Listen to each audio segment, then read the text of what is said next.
सबसे पहले हम मोटापा की बात करते हैं, फिर मोटापा, BP, sugar, thyroid, asthma, arthritis, वात, पित्त, कफ, त्रिदोष, liver, kidney failure, heart failure, SLE MS, तमाम तरह की autoimmune disease, MND, Parkinson's, Alzheimer, dementia, और सबसे बड़ा रोग जिसको संसार में कह करके लोगों को डराया जा रहा है, जब आप सुनेंगे अभी तो जान करके आपको आश्चर्य होगा कि कैंसर तो एक ऐसी बीमारी है जैसे मोटापा।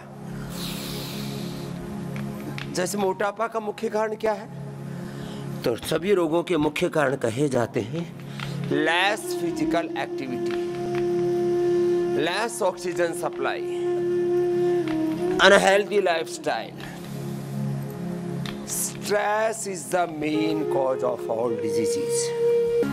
100 बार के भुजंगासन से पूरे शरीर का पूरा व्यायाम हो जाता है, लंबे लंबे श्वासों के साथ।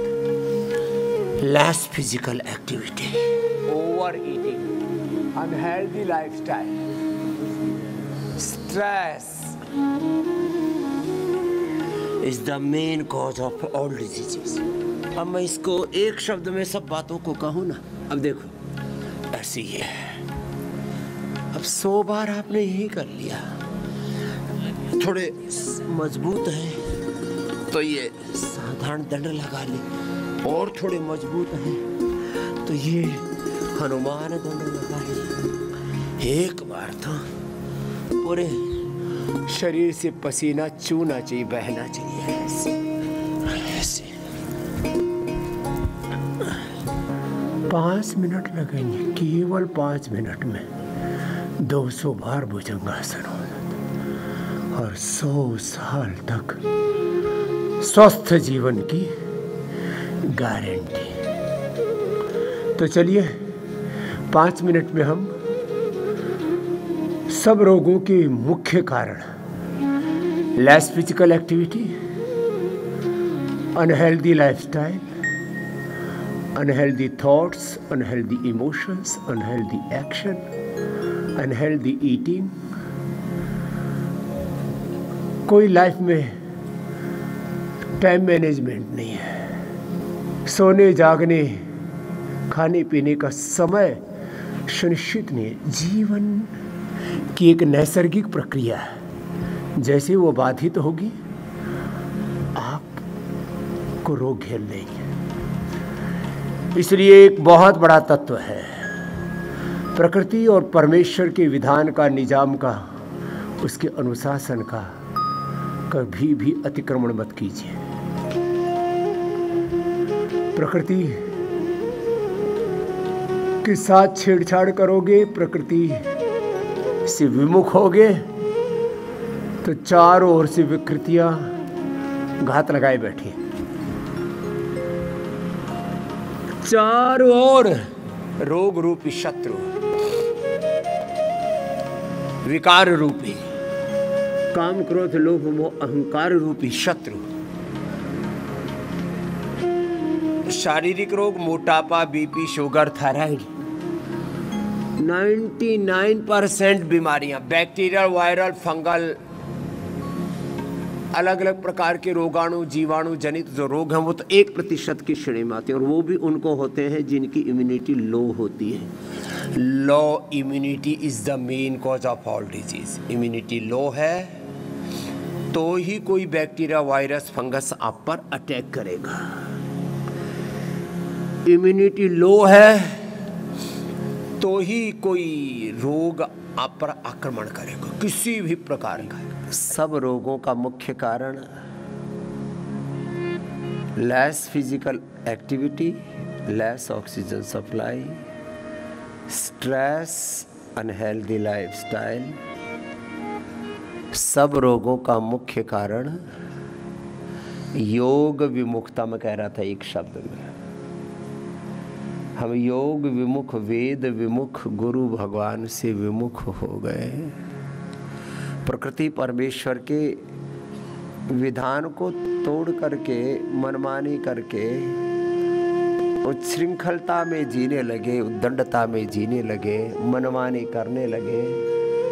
और उसका परिणाम है सब प्रकार के रोग। अब अपने अपने अभ्यास, योगा फॉर स्पाइनल कॉर्ड का पैकेज, इंटीग्रेटेड योगा अभ्यास, इंटीग्रेटेड योगा प्रैक्टिस सबके लिए। मंडूकासन 1-2 मिनट, फिर योग मुद्रासन 1-2 minute,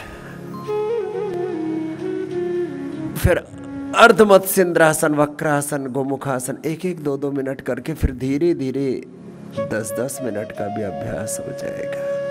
liver, kidney failure, pancreas, thyroid, वात, पित्त, कफ दोष, गैस, कब्ज, acidity, stress, anxiety, depression, infertility, जितने भी मुख्य रोग हैं उनके लिए मंडूकासन से लेकर के गोमुखासन तक।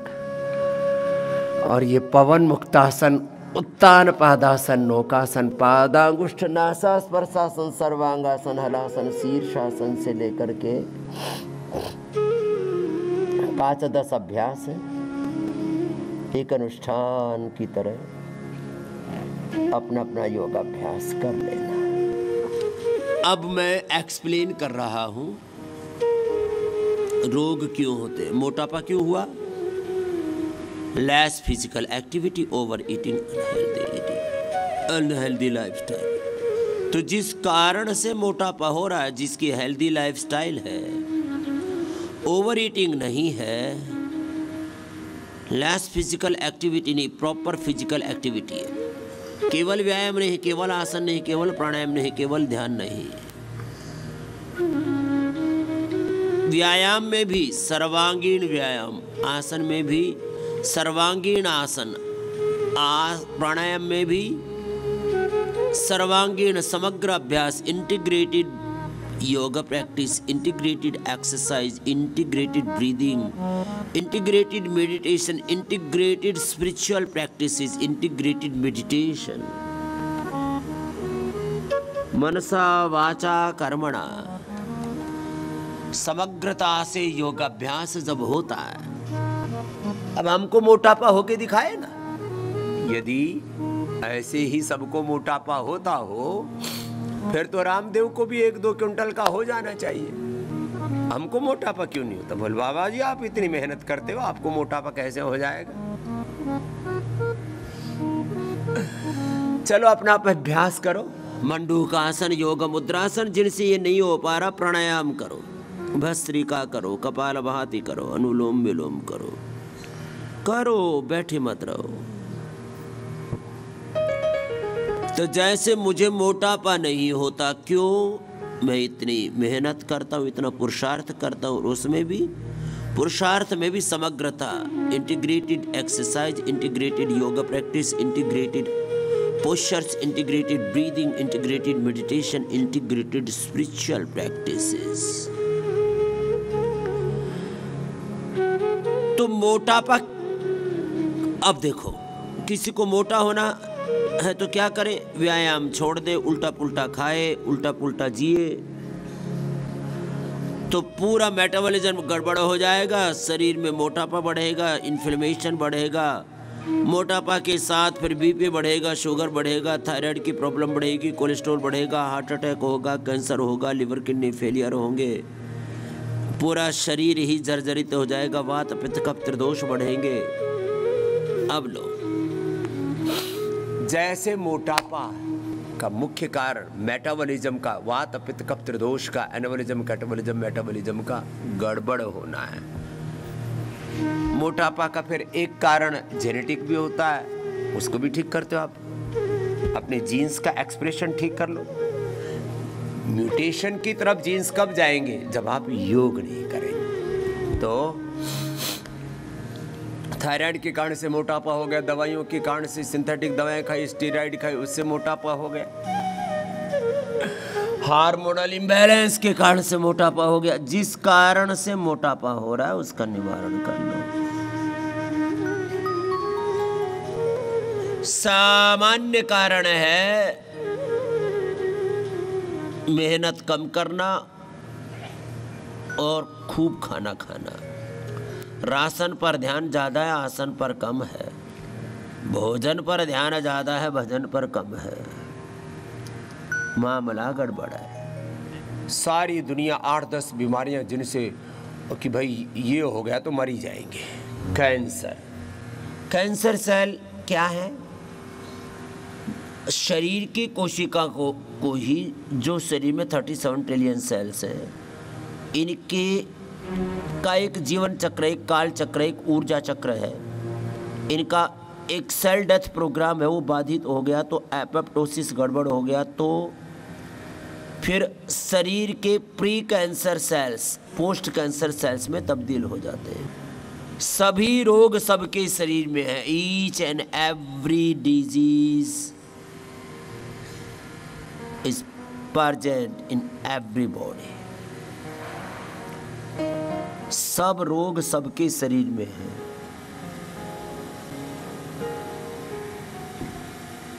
Every person have cancer cells in the body. सबके शरीर में, मेरे शरीर में भी, आपके शरीर में भी कैंसर सेल्स हैं। तो क्या मतलब हुआ? जब हमारी शरीर की कोशिकाओं को कैंसर सेल कब डेवलप होते हैं? सामान्य स्वस्थ कोशिकाएं कैंसर सेल में तब्दील हो जाती है। अपना अपना योगाभ्यास एक अनुष्ठान की तरह करो। जरा सुनो, अब जो ज़्यादा एसिडिक चीज़ें खाते हैं, कैंसर सेल्स का खाना है एसिड। और वैसे भी बहुत बड़ी एक मेडिकल फिलॉसफी है, acidic body is the main cause of all diseases. Acidic body में कैंसर और सारे रोग पैदा होते हैं। तो बॉडी कैसी होनी चाहिए? एल्कलाइन होनी चाहिए। ज़्यादा तीखा, ज़्यादा नमक, ज़्यादा मिर्ची मसाले, जंक फूड, फास्ट फूड, ये एसिडिक फूड है। और एसिडिक फूड से कैंसर पैदा होता है। एसिडिक फूड से वात, पित्त, कफ, त्रिदोष, inflammation. Inflammation is the main cause of all diseases. तो इन्फ्लेमेशन का, त्रिदोषों का, कैंसर का मुख्य कारण एसिड। एसिडिक बॉडी नहीं, एल्कलाइन बॉडी होनी चाहिए।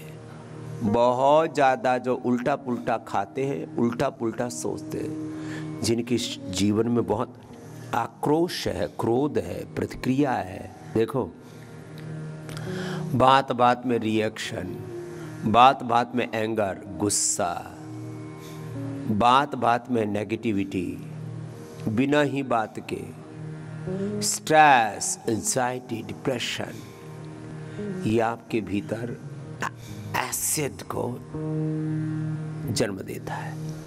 और वो जो एसिडिक बॉडी है, तो कैंसर सेल्स का खाना क्या बताया? एसिड। दूसरा है कार्बोहाइड्रेट। आप कहेंगे कार्बोहाइड्रेट के बिना तो फिर जिंदगी नहीं चलेगी। अनहेल्दी कार्बोहाइड्रेट जैसे चीनी, जैसे जितने भी जंक फूड है ये। और सबसे ज़्यादा अनहेल्दी कार्बोहाइड्रेट जहाँ चीनी में है, वहीं ये जो आजकल गेहूं और चावल जो हम खा रहे हैं, ये अच्छे वाला गेहूं नहीं है। देसी गेहूं, देसी जो चावल था वो छोड़ दिया हमने। आज जिसको हम गेहूं खा रहे हैं, ये पेट भरने का और बीमार होने का सबसे ज़्यादा कारण है। जहाँ सबसे ज़्यादा गेहूं चावल खाया जाता है, वहाँ दुनिया में सबसे ज़्यादा रोगी है, और उसमें भारत उसकी राजधानी है। चलो, अनहेल्दी कार्बोहाइड्रेट। फिर कैंसर सेल्स का खाना है बीड़ी, सिगरेट, शराब। ये बीड़ी, सिगरेट, शराब से एकदम खुश हो जाता है और खूब बढ़ता है। डेयरी प्रोडक्ट्स जितने भी हैं उनसे भी। इसलिए हम कैंसर वाले की डाइट में डेयरी प्रोडक्ट और अनाज बंद कर देते हैं, उसको फ्रूट्स और वेजिटेबल्स पर डाल देते हैं, एंटी कैंसरस जूस पिलाते हैं और प्राणायाम कराते हैं। कार्बोहाइड्रेट बंद कर दिया, थोड़े दिन तक तो गुजारा हो ही जाता है। 21 दिन से लेकर के 2 महीने तक हम उसको उपवास पर डालते हैं। 21 दिन तो जल उपवास, फिर रसोपवास, फलोपवास इस पर, और 2 महीने में कैंसर खत्म। जब उसको खाना ही नहीं मिलेगा, 2 महीने से ज़्यादा कोई जिंदा रह सकता है क्या? कैंसर सेल्स कैसे जिंदा रह जाएंगे? अपने आप ही कैंसर सेल्स खत्म हो जाते हैं। वो बोले वो गांठ कहाँ जाएगी? वो तो कोई भी शरीर में तो हर दिन ग्रामों नहीं किलो की मात्रा में पुराने सेल्स खत्म हो जाते हैं, नए सेल्स बन जाते हैं। ये शरीर के अंदर प्रोसेस पूरा चलता रहता है। 24 घंटे से लेकर के 7 दिन, 10 दिन, 100 दिन अधिकतम किसी भी कोशिका की आयु होती है। ब्लड सेल, बोन सेल, सारे के सारे स्किन सेल्स, सबके सब सेल्स पुराने खत्म हो जाते हैं, नए बन जाते हैं। ये शरीर को नयापन, यौवन देने की एक आंतरिक प्रक्रिया है। तो जो पुराना सेल खत्म होता है उसमें जो भी उसके टूटने पर, चाहे कार्बोहाइड्रेट है, उसमें मिनरल्स हैं, उसमें विटामिन हैं, उसमें न्यूट्रिशंस है, उसमें आयरन है, उसमें कैल्शियम है, उसमें जो भी उसका रॉ मटेरियल है वो बॉडी प्रोसेस करके रीयूज कर लेता है। ये 0% वेस्ट मैनेजमेंट का प्रोसेस है शरीर के अंदर। तो कैंसर की कोशिकाओं को जब उनका खाना ही नहीं मिला तो बेचारी मर जाती है, और शरीर उनको प्रोसेस करके अपने लिए यूज कर लेता है। वेस्ट मैनेजमेंट इसको बोलते हैं ऑटोफैजी, माइटोफैजी। शरीर अपने आप को अपने आप संभाल लेता है। ओ शरीर की संरचना सबको पढ़नी चाहिए, कोई मेडिकल साइंस पढ़ा हुआ हो ना पढ़ा हो, सबको शरीर विज्ञान का सामान्य बोध अवश्य होना चाहिए। इसलिए मैं योग कराते कराते ये एनाबॉलिज्म, मेटाबॉलिज्म, कैटाबॉलिज्म क्या है, फिजियोलॉजी क्या है, बायोकेमिस्ट्री क्या है, ये हमारा blood profile, liver profile, kidney profile, पूरा शरीर कैसे चलता है और उसके पीछे का जो मैकेनिज्म क्या है, ये मैं योग कराते कराते रोज एक्सप्लेन करता हूँ। तो कैंसर के मुख्य कारणों की हम बात कर रहे थे, उसमें भी रेड मीट, उसमें ज़्यादा नमक, ज़्यादा चाय कॉफ़ी, हाँ ये कारण, रेड मीट, ज़्यादा चाय, ज़्यादा कॉफ़ी, ज़्यादा नमक। और एक बात, ये तो पूरे विश्व में इसके लिए कम से कम पिछले 50 वर्षों से गहन अनुसंधान चल रहा है। Low immunity is the main cause of all diseases. High salt intake, red meat, high carbohydrate, unhealthy carbohydrate, liquor, तम्बाकू, ये these are the main cause of cancer. इनसे pre cancer cells post cancer cells में convert हो जाते हैं। ये तो less oxygen supply भी उसमें कारण माना है। ऑक्सीजन पूरा नहीं मिलता। ऑक्सीजन जब पूरा नहीं मिलता है तो शरीर की कोशिकाएं पगला जाती हैं। बॉडी के रिसेप्टर्स को, बॉडी के एक एक सेल के रिसेप्टर को, उसकी न्यूक्लियस को, उसकी माइटोकॉन्ड्रिया को, उसकी genes, chromosomes, RNA, DNA, protein phosphorylation को राइट डायरेक्शन में एक्सप्रेशन के लिए ऑक्सीजन चाहिए। ऑक्सीजन नहीं मिलता तो एक सेल की इतनी सूक्ष्म रचना है, 1 cell equal to 1 body, 1 body to equal to 1 universe. एक सेल में पूरा ब्रह्मांड है, जिसको श्रीमद् भगवत गीता में विश्व रूप दर्शन योग का है। तो आपके एक सेल में, अब देखो, पिंड में सारा ब्रह्मांड है और स्वयं ब्रह्म है। ये विज्ञान है, ये हमारे इस जीवन के अस्तित्व की सच्चाई है। पिंड में ब्रह्मांड है और स्वयं ब्रह्म है। ब्रह्मांड की सारी ऊर्जा इस सूक्ष्म रूप में हम में है। इस सारे ब्रह्मांड का कोई छोटा मॉडल बनाया जाए तो ये पिंड बनेगा। इस पिंड का भी आधार एक छोटी कोशिका है। एक कोशिका में सारे शरीर के रहस्य सन्निहित है। जिसने एक कोशिका के रहस्य को जान लिया, एक सेल के स्ट्रक्चर को, कैरेक्टर को पहचान लिया, वो फिर और उसको सही डायरेक्शन में मोड़ लिया, वो जीवन में कभी रोगी दुखी दरिद्र हो ही नहीं सकता। चलो ये तो थोड़ी सूक्ष्मता में चला गया मैं। एक एक सेल के genes, chromosomes, RNA, DNA, protein phosphorylation को राइट डायरेक्शन में एक्सप्रेस करते हैं, ये योग है। और इसमें म्यूटेशन कब आता है? म्यूटेशन आता है जब आप योग नहीं करते। तो योग युक्त आहार, विचार, वाणी, व्यवहार, स्वभाव, योग और योग युक्त आहार, विचार, वाणी, व्यवहार, स्वभाव, संबंध, आचरण में नहीं जीते। योग और योग युक्त आचरण, यही स्वस्थ जीवन का आधार है।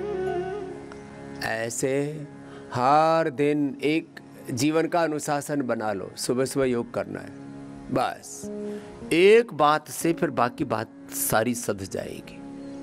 अभी मैं रोगों का कारण बता रहा था सब। अब देखो 10-15 बड़ी बीमारी, मोटापा का जैसे मैंने बताया, कैंसर का बताया, हार्ट की डिजीज का क्या कारण है? हार्ट में ब्लॉकेज आ गए, ब्रेन में स्ट्रोक आ गया, आदमी मर गया। जो योग करेगा उसका खून गाढ़ा होगा ही नहीं, कोई क्लोट आएगा ही नहीं। 1 घंटा योग कर लो, जिंदगी में कभी ब्रेन स्ट्रोक, हार्ट अटैक नहीं आ सकता। फिर किसी को कोई बीच में बखेड़ा हुआ है, ज़्यादा कोई वैक्सीनेशन ली है, कोई सिंथेटिक दवाएं ली हैं, तो शरीर की जीवनीय ऊर्जा खंडित बाधित हो जाती है, तो थोड़ा गोधन अर्क रोज पी लिया करो।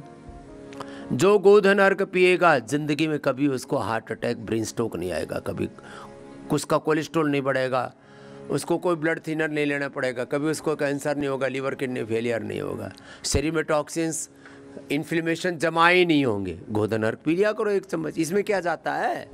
1 चम्मच गोधन अर्क पी लो, अंदर की सारी धुलाई सफाई। हाँ, देखो अब छोटी सी बात है, इतनी छोटी छोटी बातों का तो ध्यान रखो। थायराइड क्यों हो रहा है? क्योंकि तुमने गले की एक्सरसाइज नहीं की कभी। अपना और दूसरों का गला काटते रहते हो, फाड़ते रहते हो, गला फाड़ कार्यक्रम चलता रहता है, एक दूसरे को कोसते रहते हो सुबह से ही। गले की एक्सरसाइज है उज्जाई, गले की एक्सरसाइज है सर्वांगासन, हलासन, मत्स्यासन, उष्ट्रासन।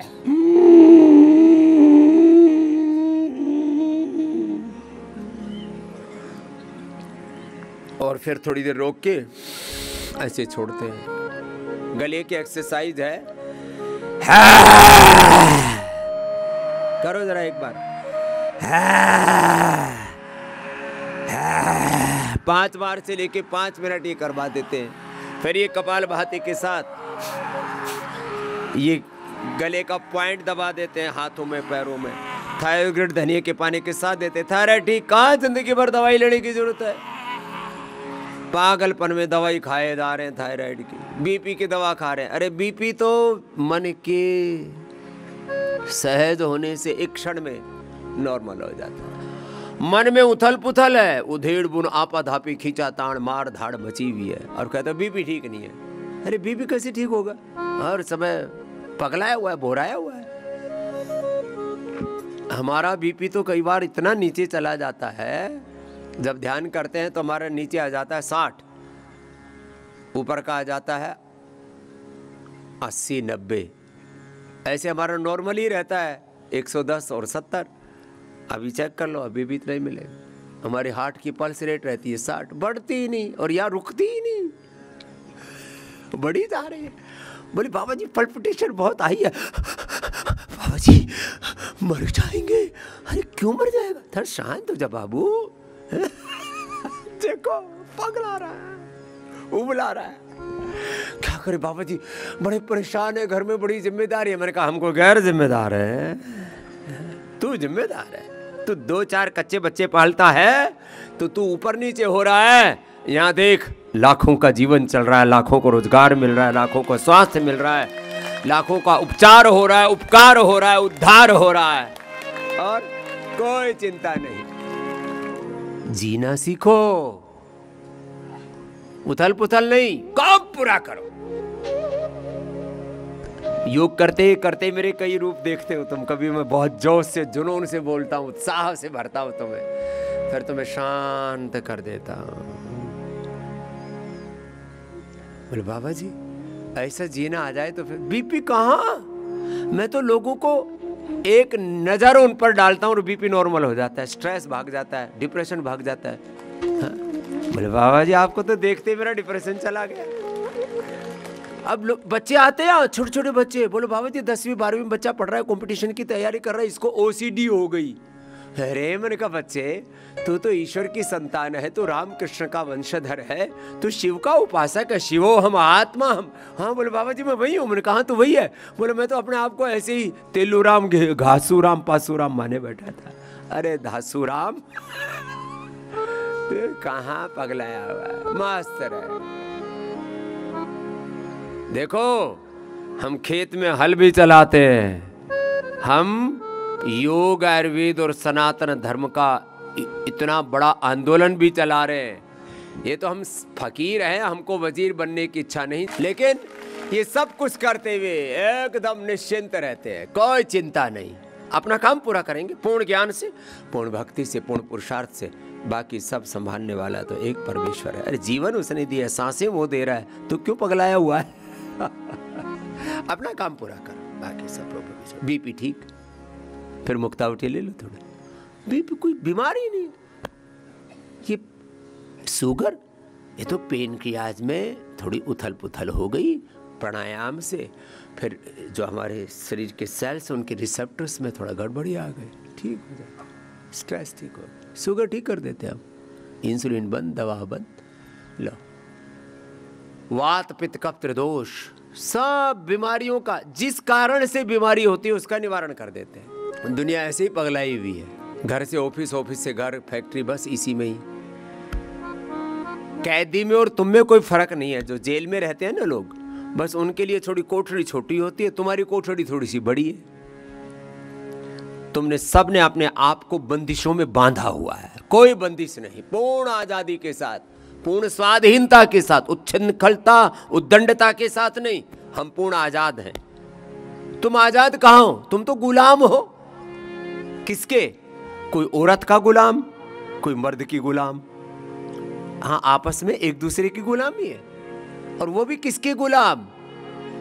रंग के रूप के गुलाम। इसका बाल अच्छा, इसके गाल अच्छे हैं, इसमें जवानी उमड़ रही है, तूने जवानी पे पानी फेर दिया, बावड़े क्यों पगला रहा है? हम गुलाम हैं रंग के, रूप के, चमड़ी के, दमड़ी के। हम गुलाम हैं, जरा सी जलेबी गोल गोल आए और ये परिक्रमा करने लगता है। हम गुलाम हैं रसना के, वासना के। आजाद कहाँ हैं हम? गुलाम है, पराधीन है। चलो कपाल भाती करो, सारे पॉइंट दबा लो ऐसे।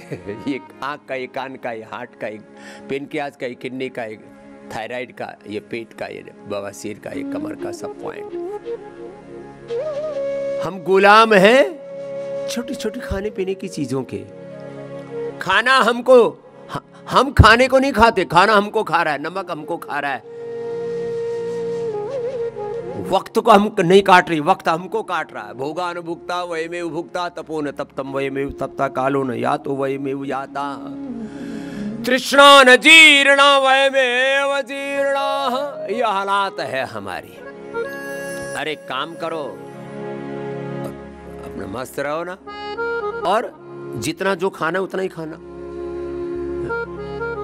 कुछ इतना खा लेते हैं, फिर खा के उल्टी करते हैं, बावड़े कहीं के। खा के उल्टी करते हैं, फिर खा के पेट अब में आफरा जाता है, कब्ज हो जाता है, गैस बन जाती। क्यों खाया इतना? थोड़ा खा लेता। बोला मन पे काबू नहीं, संयम नहीं। बावड़े, मन पे संयम रख। तो आज से एक बात ध्यान रखो, गुलामी नहीं करनी। सब लोग नारा तो देते हैं, we want freedom, we want justice, ना हम जस्टिस करते अपने साथ, अपने शरीर इंद्रियों मन के साथ काम ने न्याय किया, अपने साथ अन्याय करते हैं, क्रूरता जुल्म ज्यादती करते हैं, नाइंसाफी करते हैं। और आजादी तो है ही नहीं, बर्बादी है। आजाद तो हम हैं, न चमड़ी की गुलामी, न दमड़ी की गुलामी, न किसी व्यक्ति की गुलामी, न सत्ता की गुलामी, न संपत्ति की गुलामी। अपना काम किए जा रहे हैं और जो प्रभु दे रहे हैं वो भी सबको दिए जा रहे हैं। भगवान देता है, सब कुछ देता है। मेरे दाता ने मुझे सब कुछ दिया है, लेकिन मैं उसको अपना मानता ही नहीं, भगवान का ही मानता। तुम्हें बड़ी मुश्किल से 1-2 बच्चे पैदा होते हैं, बड़ी मुश्किल से पलते हैं और फिर पंछी उड़ जाते हैं। हमारे पास सैकड़ों बच्चे हैं, सन्यासी हैं। और तुम्हारा छोटा सा परिवार, हमारा इतना बड़ा परिवार है जितना बड़ा संसार है, लेकिन किसी में मोह माया नहीं रखते, सबसे प्रेम करते हैं। प्रेम में और मोह में फर्क होता है। चलो फिर लंबी चौड़ी फिलोसफी हो जाएगी,